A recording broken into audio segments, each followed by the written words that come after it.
and welcome to the Menopause Sisterhood and today's special training.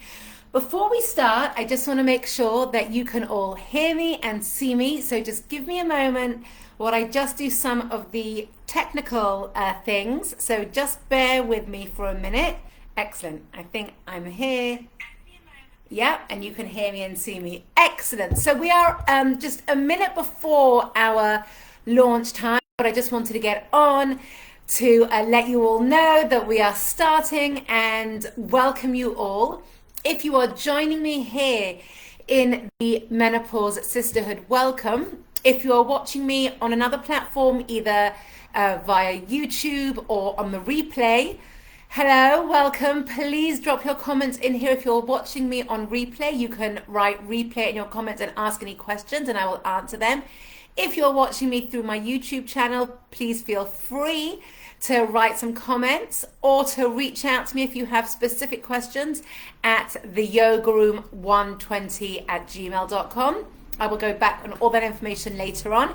But this is a live training, so if you are joining me live in the Menopause Sisterhood Facebook group, welcome. I am so happy to have you here. Today's training is something that I am doing because so many women that I speak to want the quick fix. What is the one thing, the secret thing that is going to help them feel like themselves again, transform their menopause experience, their symptoms, from struggle, from suffering, from not functioning, from not being able to wake up in the morning, from feeling tired and lethargic and having no patience and mood swings, to low libido or forgetfulness or brain fog, all those things that really can inhibit our daily lives. Women just want to know, what can I do to make me feel better again? What can I do so that I feel like myself again, because I just don't feel in control of what is going on in my body? So some people would say there is a quick fix, a quick magic pill, and that potentially could be HRT. HRT, I think, is a fantastic way to manage your menopause symptoms. If you want more information about HRT, you can go back and watch the HRT training that I did last month. But I still think that HRT, there are plenty of women who choose not to go on HRT for medical reasons, can't go on HRT. And even if you're choosing to go on HRT, hormone replacement therapy, it can take a while for you to find the right one that matches sort of you, that helps you with your treatment, with feeling better, with managing your menopause symptoms. It's a lot of trial and error. You have to find the right dosage. Often doctors won't give it to you, so you need to find a doctor who will give it to you. And even if you are on hormone replacement therapy, on HRT, and it is working for you, I still believe that we want to have long-term lifestyle strategies in place to help us manage with the actual emotional transition of what menopause is. So potentially there could be a quick fix, magical pill in HRT, but for most women, it's not a quick fix. Managing your menopause symptoms, you can't just wave a magic wand and wake up the next day and feel better. We are on a journey of transforming from the person we were in perimenopause to the new woman we are going to become in post-menopause. And if that sounds a little bit deep and all you're saying is, but I just want these menopause symptoms to stop, I just want to feel like myself again, you are absolutely right, because that transition journey and that process of becoming this new woman in post-menopause can take a toll on your body via the menopause symptoms. And it's not the symptoms per se that are the problem, it's how the symptoms make you feel.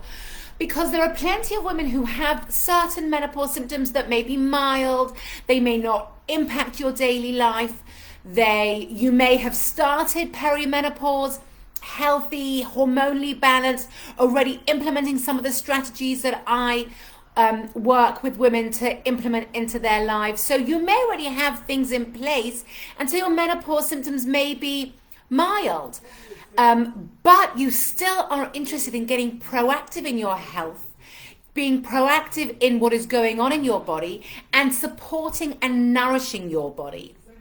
Because as we know, if you've been following me for any time whatsoever, menopause is a naturally hormonal fluctuating time. It is a natural time when things in our bodies change and all go a bit haywire. So we just want some nourishing things to do with our bodies.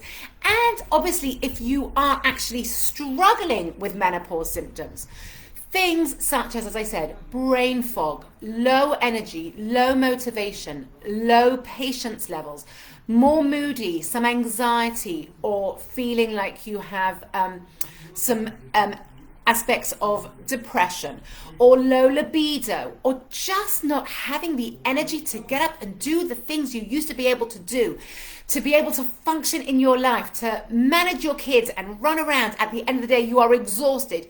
You go to sleep, you wake up exhausted.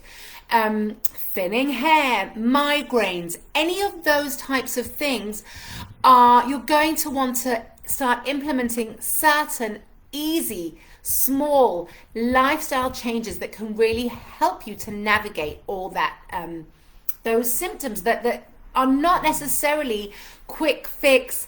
Just, do this and you'll feel better. Take the Nurofen and your migraine will go away. It doesn't work in perimenopause and menopause. So what can you do? And that is what this training is all about. What can you do to take control of your own health and well-being, to get proactive in your health and well-being with 5 very easy to add supplements to your diet? And the reason why these are, I focus on these is for a couple of reasons. Firstly, you can buy them over the counter. You don't need a prescription from a doctor like you do with HRT. You don't need to go see a naturopath. You don't need to go see some expert or specialist. You can go and buy these supplements over the counter in your pharmacy. It may be helpful, absolutely, to have some blood work done by your doctor, because for some of these supplements, we want to know what your starting levels are. But these are supplements that you can easily buy. And these are supplements that are great for overall health and well-being. So specifically during perimenopause and menopause, when things are all over the place and our body is going through all these natural changes, we need that extra support. But these are things that you can keep taking into postmenopause because they just support our bodies, they support our new hormonal levels.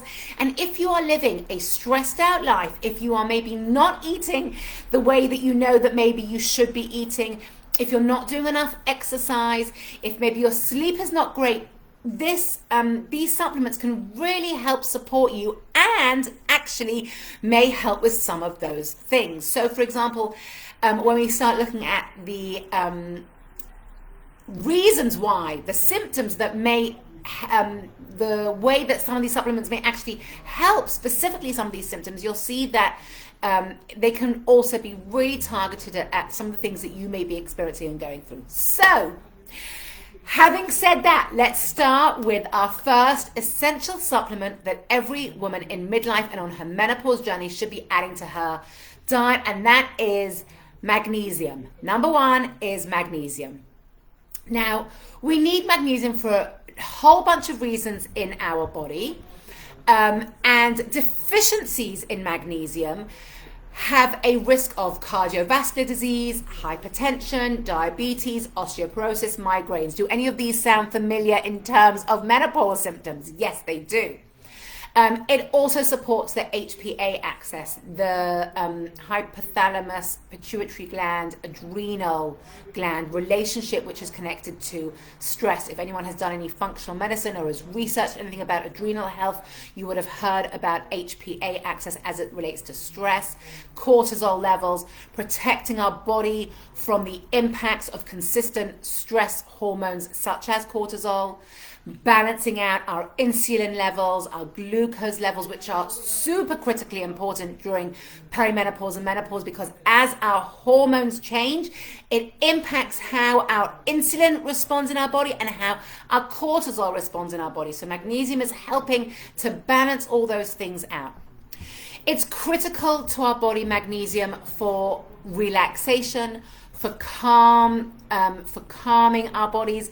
And it is one of the reasons why magnesium is the supplement that is recommended for women who are having sleep disturbances, insomnia, waking up early, can't fall asleep late at night. Magnesium is the supplement that is recommended in perimenopause and menopause, specifically for sleep changes. Other things that you want to look out for is the type of magnesium that you want to be taking. Not all magnesium is made equally. Magnesium citrate may be good if you're experiencing constipation, but for most women who are looking at restlessness, a bit of anxiety, sleep troubles, insomnia, muscle cramps or spasms, as I said, headaches and migraines, really, really critically important. So many women suffer from migraines in perimenopause and just have no idea that it could be menopause related. We want to be taking magnesium. Now, one thing I want to say about magnesium, but I want to say about all the supplements I'm going to be talking about today, they can be found in food sources. If you follow the food is medicine approach to eating and healing, all of these supplements can be found in food. The problem is we often can't eat enough of the food sources to boost our levels organically, sort of naturally. We need that extra supplement with a much more significant dosage to help us if we are really experiencing some of these symptoms or health implications from menopause. So, what are the natural sources of magnesium? Nuts, seeds, seaweed, dark leafy green vegetables.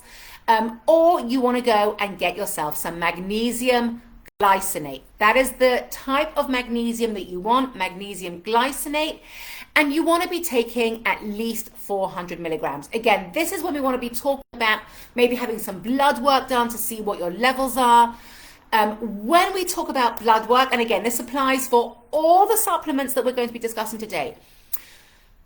When you go to a doctor and you have your blood work done and they come back with the range, everything that is tested in your blood when you have blood work done has a range, and the level of that amount that we're testing in your blood at the moment of the test that is done as the nurse pulls the blood through the syringe out of your arm, that is what we are testing. That moment in time levels will fall within that range, either out the range or within the range, high in the range, low in the range. Normal, regular doctors are looking that you are falling within the range. You may be a bit high, you may be a bit low, but as long as you're within the range, everything is fine from a medical perspective. They may start questioning if you're too high or too low outside of the range, but as long as you're not drastically without sort of outside of the range, and you're pretty much healthy and everything else is okay, the doctor may say, yes, you can take a supplement, but you're really fine. What is relevant for me from a functional medicine approach is not whether you are in range, whether you are normal. It's whether you are optimal for you, where you are on your health journey. So even if you are maybe within range for a magnesium level, if you are experiencing headaches, migraines, insomnia, irritability, restlessness, and low energy, it doesn't really make a difference whether you are within range, because you are not optimal. You don't have optimal magnesium levels for you, because there may be lots of other things going on. So we want to always ask ourselves, what are your symptoms? What are you experiencing? Yes, what are your levels as they relate to the blood work? But your experiences will dictate more whether you need the supplement and how much you need. Starting off at 400 milligrams for women in perimenopause and menopause for magnesium is what I recommend for everyone. Okay, so that was supplement number one. We're going to look at supplement number two, which is the second most critical supplement, and you may have heard about it quite a lot over the last couple of years, and that is vitamin D. Vitamin D, even though it's called a vitamin, it is actually a hormone that is produced naturally by the body, and the body makes it from That's right, sunlight. And we all know the body makes vitamin D from sunlight. And if you have sunlight exposure, your vitamin D levels should be okay. So if you live in a sunny place like Australia or California, not England where I'm from originally, but if you live in those sunny places, most people assume, well, we've got good sun exposure, we probably are fine with our vitamin D levels. Vitamin D is a fascinating hormone or vitamin in our body, because even in those sunny places, most people are not getting enough vitamin D. And there, again, with vitamin D, there is an issue of insufficiency. When you look at the levels in your blood, most vitamin D blood work will show levels of sufficiency, insufficiency, and deficiency, being deficient in it. Insufficiency is again, it's not really good enough just to say, like, if you're to say, you're not deficient, you just have insufficient levels. Just take, 500 milligrams and that will boost you. When it comes to vitamin D especially, we don't just want to know what our normal ranges, we want optimal. And research says that vitamin D deficiency affects 29% of US population, with 41 being having insufficient levels. So if you take the deficiency, which is 29% of US population, with the 41% of insufficient, you are getting to nearly 70% of the population in the US that is way below vitamin D normal levels, let alone optimal levels. So why is vitamin D so important? Studies have linked low vitamin D to heart disease, osteoporosis, diabetes. There is super interesting research coming out now about vitamin D levels related to cancer and cancer treatments, and weight gain. And we have all heard over the last few years about the relationship with vitamin D and COVID-19, and that one of the treatments that is being seen to be helpful and effective in either not getting corona so badly, or I wouldn't say preventing yourself from getting corona, but as a treatment for corona, is vitamin D. There is a lot of interesting research coming out in between the relationship of vitamin D and corona, COVID-19. But depression, osteoporosis, as I said, high blood pressure, diabetes, all of these things are related to vitamin D, because vitamin D really impacts the whole immune system. It really supports the immune system in general. It is also being linked to fibromyalgia, autoimmune disease, chronic fatigue syndrome, all these autoimmune inflammation diseases. Vitamin D, there is research, a lot of good research showing how vitamin D can really support, be used as a supportive treatment for these things, and how insufficient or deficiency in vitamin D can maybe be a trigger to some of these things. So we really want to have vitamin D, and vitamin D can be bought over the counter. It's the most easiest thing to add into your diet. Again, none of these things are difficult or complicated or require a doctor or are a large financial outlay. So even if you are living in sunny places, you still want vitamin D. And the other reason, a very interesting that is coming out about vitamin D, is because we know that our bodies get vitamin D from sunlight, but there has been such a fantastic campaign in the skin cancer awareness and sunlight exposure as a trigger for skin cancer, that we wear protective clothes, we wear lots of sunscreen, high factor sunscreen, hats, all these great things that we do to prevent skin cancer from sun exposure. It has actually had a detrimental effect on our vitamin D exposure from sunlight. So there are now new guidelines coming out about how much sun we want to get at certain times of the day. Before we apply sunscreen, we're looking at about 20 minutes of sun exposure in the early mornings or late evenings without any sunscreen on to help us. And again, as I said, we can get, just like magnesium, they're a natural source of magnesium, there is the natural source of vitamin D, but we're never going to be able to get enough from that. So what is the dosage that we want to be taking as a perimenopausal woman? Again, it depends on your levels, and that is super easy to find out your levels by a blood test. Are you deficient, insufficient, or sufficient? Most people are not sufficient. And you want to be taking anywhere between 1,000 milligrams to 5,000 milligrams a day. Okay, yes, that high level of dosage, absolutely. Don't be scared to be taking 5,000 milligrams if you are deficient in vitamin D, and you'll know that just from a normal blood test. Okay, so that was number 2. We've had magnesium, we've had vitamin D.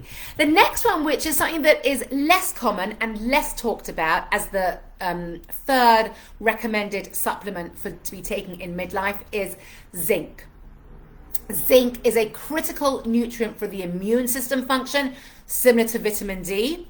It is vital for the development and functioning of cells in the immune system. And studies have shown that people with low zinc levels have an increased susceptibility to a wide range of pathogens, viruses, toxins. Their body is just not as well equipped to support themselves. So what are the benefits of zinc? Zinc actually helps regulate women's cycles. It nourishes the ovary follicles and therefore helps to promote ovulation, which is going to be really important for those women in perimenopause and menopause that may be beginning to notice their changing periods, fluctuations. That's not to say it's going to stop. It's going to stop you from getting into menopause, of course not, but it will support the reproductive ovary system, and then also help support the ovaries to just function better, so you don't have as much discrepancies or irregularities or unpredictability. It also helps to support the stress response. We've talked already about cortisol and cortisol levels, and which are related to stress, and how when we are in perimenopause and menopause and our hormones are going on their nice roller coaster ride, the way our body responds to cortisol, the stress hormone, and insulin, the blood sugar regulating hormone, changes. It doesn't respond in the way that it used to. And zinc helps to affect the production of estrogen and progesterone through the way that it supports the ovaries and the reproductive system. And it helps to level out and to balance and to sort of support our bodies in that high cortisol state. Zinc reduces inflammation, supports the thyroid, and also helps to maintain the collagen and the tissue health in our bodies. We know that as we age and as estrogen falls, we have less juiciness in our muscles, less elasticity, that tightness, that stiffness in joints, the just general health of our skin, and vaginal dryness during menopause. Zinc is a great supporter of that. So we want to be adding zinc to our diet. I think I've made a good case for zinc so far. Let me just see if there's anything else that I want to add about zinc. Supports the brain and brain health. Okay, so brain function, lethargy, low energy, low focus, low motivation, all those types of things. So what are the natural sources of zinc? Again, seeds. You're going to hear seeds come up, nuts and seeds, pumpkin seeds, sesame seeds. Zinc is a great, it's found in them. But again, you're not going to be able to eat enough pumpkin seeds to boost your zinc levels if your zinc levels are low during perimenopause and menopause. You'll literally be eating pumpkin seeds the whole day.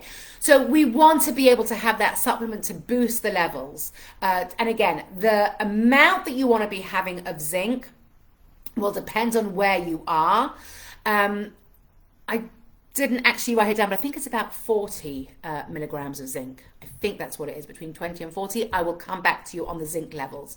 But zinc is the third easy to buy, over-the-counter supplement that you want to add to your diet. And again, you should be adding pumpkin seeds, you should be adding sesame seeds to your diet. These are all good things. They are also full of good phytoestrogen foods. But again, the quantity that you need is not going to be enough to help boost those levels if you are have insufficient levels or even have a deficiency. And again, the proof of the pudding is in your symptoms. How are you feeling? What are you experiencing? If you have symptoms that relate to zinc deficiency or magnesium deficiency or vitamin D deficiency, you're going to want the supplement because the supplement will support you. You're going to want to add those foods to your diet because it will just nourish and support your body regardless. Okay, the fourth easy to add essential supplement that you want is anti-inflammatory herbs and spices. And this is, I think, the easiest thing because very often this will be in your pantry anyway, or you just add it to your supermarket shop when you go shopping or when you do your online shop. You just add these extra things. You don't even need to go to the pharmacy to buy them. You just add them to your regular grocery list. So what are those anti-inflammatory herbs and spices? Ginger, turmeric, curcum, which is similar to turmeric, and peppermint. Peppermint tea or peppermint leaves. Again, it's peppermint is maybe a harder thing. Peppermint in salads. Okay, so our immune system is our body's defense, and so many of us know about our immune systems now because of COVID-19, and it's sort of what we've been talking about so much over the last 2 years. But our immune system existed way before COVID-19 even came along.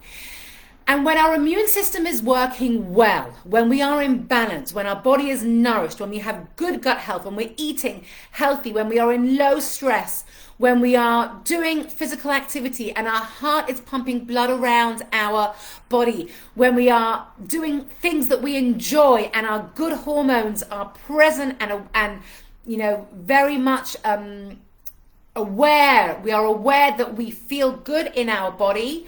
When our immune system is working well, it acts as a powerful, well-regulating system in our body that helps us to combat daily toxins, daily inflammation, daily viruses. We don't. One of the reasons why we don't get ill every single time we touch a surface and put our hands in our mouth or are exposed to a virus or exposed to some toxin or, you know, smell something that doesn't really smell so great is because we have a well-functioning, developed immune system, which is supported by, you know, as I said, my 5 areas, my 5 pillars of health and well-being.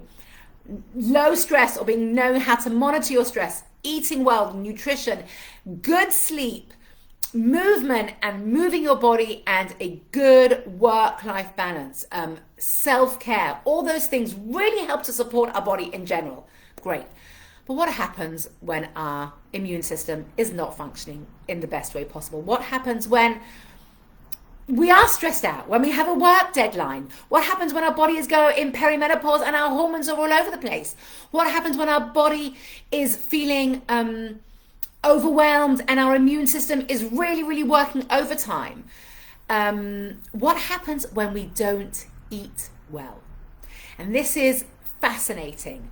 Our gut plays a super important role in our immune system function because 70 to 80% of our immune system is in the gut, which actually means that our gut health, our gut microbiome, what we eat, how we eat, when we eat, plays a ridiculously significant part in how our immune system functions. Because as I said, 70 to 80% of our immune system is housed in our gut.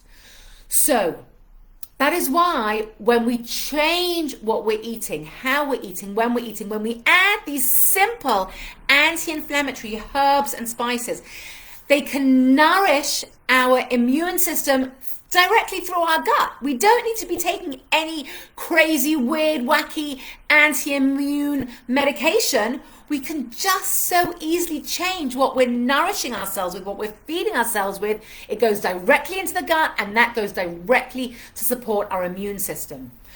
Lots of foods have autoimmune benefit, and there are plenty of foods that we should be adding into our diet and foods that we should be taking out of our diet to help support a strong, supportive, healthy gut microbiome that directly impacts and supports our immune system. There is a wealth of information out there about anti-inflammatory foods, but again, I'm just focusing on the easy, simple things that you can do. Ginger, turmeric, those nuts and seeds again. Nuts and seeds, chai seeds, flax seeds, sunflower seeds, and peppermint leaves, peppermint tea, all those things that are really important to add to your diet. You may ask me, how do I add ginger? How do I add turmeric? It's so easy. You're roasting vegetables, sprinkle it on. You're making soups, sprinkle it in. You're having a salad, sprinkle it on. Sprinkle it on anything and everything. Get ground ginger, get fresh ginger. I know some people love to have a smoothie in the morning. You can add fresh ginger into your smoothie.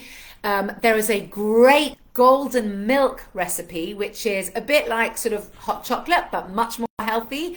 It's got milk, honey, ginger, turmeric. You put it all in. You put it on the gas. You heat it up for a little bit. You put it in a mug and you drink it. And there you've got your anti-inflammatory golden milk. Things like that are so easy to add to your diet at no dramatic cost, no dramatic effort, no dramatic investment of time or energy. And it has such a profound difference on how you feel, on your overall health and well-being. Remember, anti-inflammatory herbs and spices is super important because as our estrogen falls, the anti-inflammatory response increases. Estrogen is anti-inflammatory. Estrogen helps keep our body managing, is an extra support to our immune response, to our inflammation response.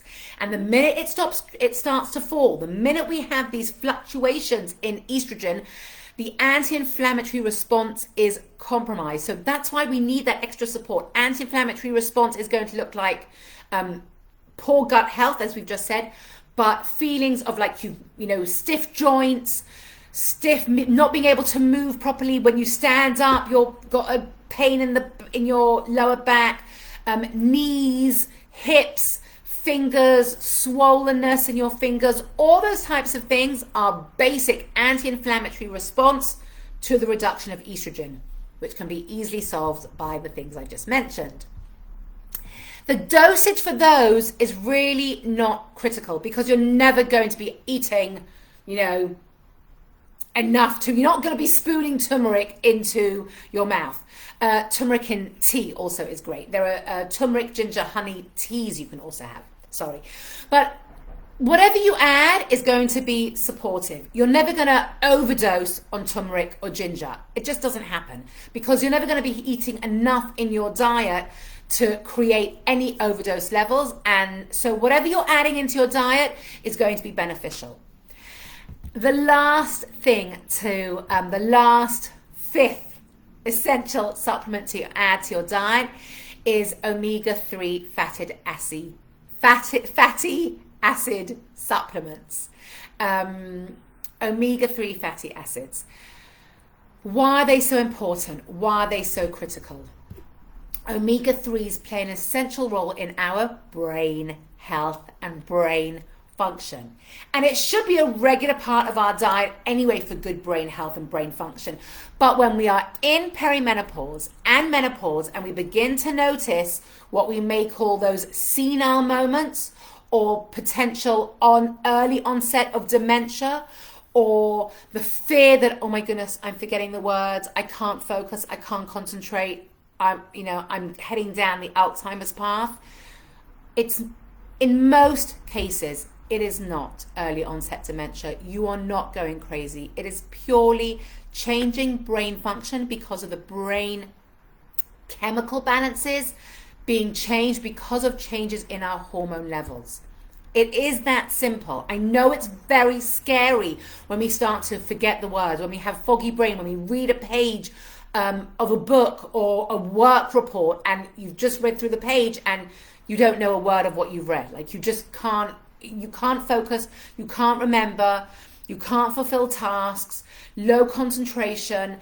All those brain function changes can be very scary, especially if you have any type of dementia or Alzheimer's in your family. Those changes can really be very, very fearful. So in most cases, it is not early onset dementia, but it is the beginnings of changes in your brain health, and we want to support brain health. Another thing I just heard yesterday, actually, in my menopause studies course, is not only direct brain function, but night sweats and hot flushes actually have a powerful detrimental effect on brain health and brain function. So you may be not experiencing brain fog, but you may be experiencing hot flushes. Hot flushes has a direct impact on neurotransmitters in the brain. So it is something to think about. So we want to be supporting our brain. We want to be supporting our brain health, brain functioning, and we want to reduce inflammation in the brain. And that's not talking about sort of inflammation in the way that maybe you think about, God forbid, someone who has, brain surgery, they need to reduce, or a blood clot, and they need to reduce inflammation in the brain or pressure in the brain. We're not talking about that. We're talking about this natural inflammation that occurs in our body also occurs in the brain. The two elements of omega-3 fatty acids are EPA and DHA, and they both are impact.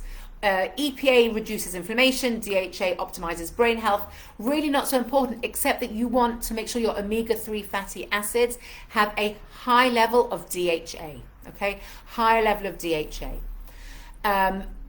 And omega-3 fatty acids can also help with reducing other symptoms, like we said, inflammation, brain fog, muscle health, skin health. Again, dry skin, tight, stiff muscles,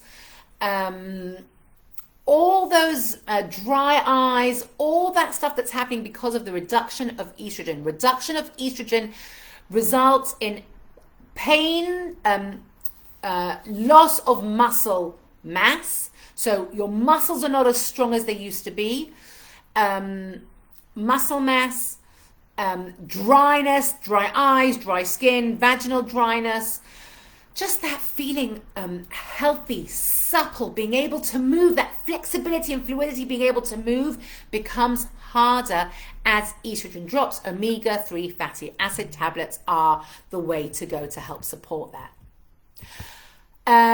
One side note is that omega-3s need to be matched with omega-6.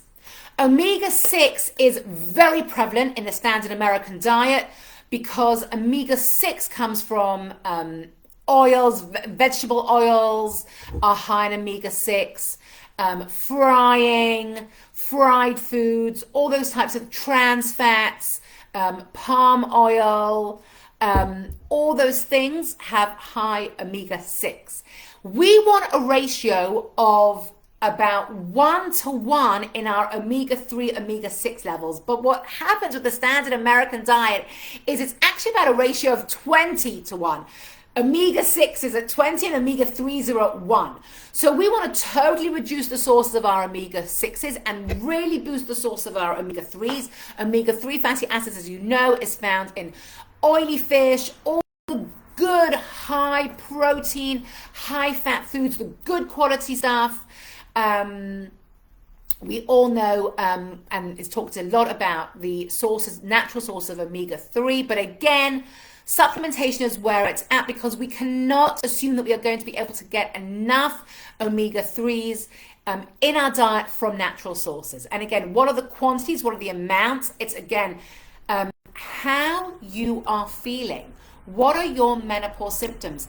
How do you feel that your brain health is? How is your brain function? Are you really experiencing a lot of brain fog, low concentration, lack of motivation, lack of focus, short-term memory loss, forgetting words, forgetting things easily? Then you need to boost the omega-3s in your diet. Okay, take a breath, recap. I'm going to actually go into the group and see if there are comments and questions. So just a minute before I recap to make sure that I think I'm going to have to do it over here. So just bear with me while I have a technical moment of looking in the group to see if there are any questions so far. If you have questions, now is the time. Write them in the group now. Now is the time. Beneath this training, write comments, ask questions, let me know if there is anything. Yes. There has been a question here. Does a multivitamin for women usually include these supplements? Yes and no. It depends on the multivitamin, it depends on the company, and even if it does contain all these different things, the question is at what dosage? Okay, that is the important thing. A multivitamin may, and a multivitamin for perimenopause may have zinc and may have magnesium. It probably will not have vitamin D. It may or may not have omega-3s. It may have zinc, it may have magnesium. But again, check on the back. Look at the ingredients of the multivitamin and look at the dosage. Critical. What does my multivitamin include and at what levels does it include?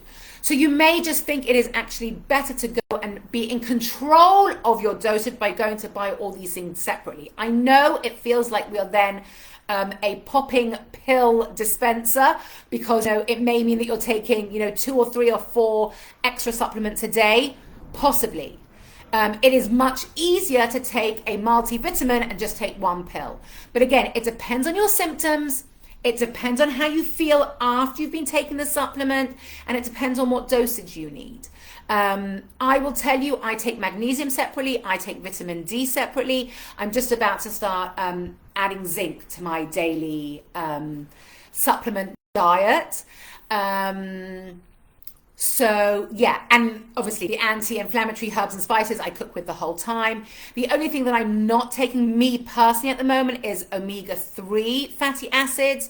That's because specifically for me, I'm not yet experiencing those cognitive brain function changes. Doesn't mean I shouldn't take it. I should take it. It's all good stuff to take. But at the moment, that is not my personal challenge. I'm on magnesium, I'm on vitamin D. What quantities do I take if anyone wants to know? Depending on how I feel, and that's also why I think taking a multivitamin may not be the way to go, is because when I take magnesium, I can decide, how am I feeling today? Do I need 400 or do I need 800? How am I feeling today with my vitamin? Like, how do I feel today, in, let's say, in certain things? Magnesium specifically is the one that you can alter depending on how your sleep is, how your energy levels are, what you're feeling like. Sometimes I'll just take 400, and there'll be some days where I know I need that extra support. I'll take 800. I take we are on, as a family, 5,000 milligrams of vitamin D. We don't take it every day. We take it about 3 or 4 times a week. In the summer, I reduce it because I live in a sunny climate. In the summer, I reduce it to 1,000 milligrams. But my daughter, who has been diagnosed with vitamin D insufficiency, takes 5,000 milligrams. And on her last blood test, she was in the optimal range. So we know it's working and it's done great stuff because she has spent years in the insufficient range. The supplements work, and you can track them and monitor them, again, in 2 ways: by how you feel and through blood work. So that was one question that was there. I hope I answered that. If you have any more questions, feel free to write them in the chat of this video. And if you're not watching this video live, then absolutely feel free to write your questions on the replay. Just give me a hashtag replay and I will answer the questions. So as a review, what are the 5 supplements that every woman should be adding? Oh, That's the thunder outside. 5 supplements that every woman should be adding to her diet based on how she's feeling and her symptoms and what she's going through, what her blood work reveals on her baseline level at the time of the blood work, and really how you're feeling, what your symptoms are. Magnesium, essential. Vitamin D, essential. Zinc, essential. Anti-inflammatory herbs and spices, essential. And omega-3 fatty acid supplement, essential. These 5 things. Again, they help with specific treatment of specific symptoms, but they also help to nourish and boost immune system, anti-inflammatory, brain function, brain health, gut health, sleep, energy, skin, all those types of things. I think I went through everything. Please let me know if you have a question. Let me know if you want clarification of dosage. You can reach out to me personally. I want to end by saying, one of the ways that I support women in perimenopause and menopause is one-to-one menopause consultation. That means you are experiencing specific menopause symptoms. You are not feeling like yourself. You can't wake up in the morning despite the fact that you've had 8 hours of sleep. You have no patience for your kids in the afternoon. Your husband is driving you crazy. You are forgetting things and you just can't fulfill your tasks, or you just don't feel like yourself. The other thing is unexplained weight gain. You are gaining weight, but you haven't changed your diet. Nothing has changed. Or you just know you are feeling stressed out by work, things that you used to be able to cope and manage with, you can't cope and manage with now. Things that you can't really pinpoint.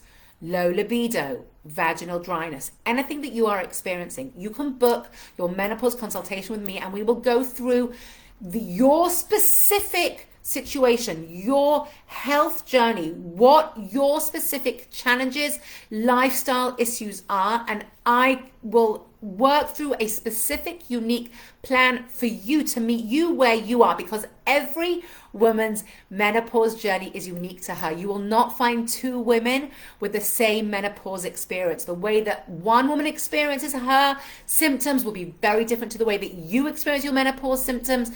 The extent, the range, the way that it impacts you daily. One woman may be, yeah, I've got a bit of hot flushes, but you know what? It's really not such a big deal. I can cope with what I've got. And someone else may literally need to rip her clothes off because she can't. She feels like she has a furnace inside of her.